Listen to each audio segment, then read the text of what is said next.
बाहेर छान मस्तपैकी पाऊस पडतोय, तर अशा पावसात की नाही काहीतरी मस्त असं चटपटीत खायला खूप सगळ्यांना आवडतं. म्हणूनच मी ढोकळा बनवायला घेतला. तर 1 कप बेसन पीठ आणि पाव कप रवा दोन्ही चाळून घेतलं आणि छान मिक्स करून घेतलं. लगेच मिक्सरचं भांडं घेतलं.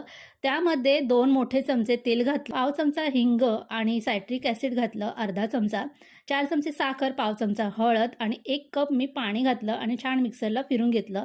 हे तयार केलेलं पाणी यामध्ये घातलं, चवीपुरतं मीठ घातलं आणि छान 5 ते 7 मिनिटं फेटून घेतलं. लगेच दुसरीकडे ज्यामध्ये ढोकळा वाफवायचा त्याला छान असं तेलाने ग्रीस करून घेतलं. ढोकळ्याच्या पिठामध्ये 1 इनोचं पॅकेट फोडून मस्तपैकी त्याला छान फेटून घेतलं.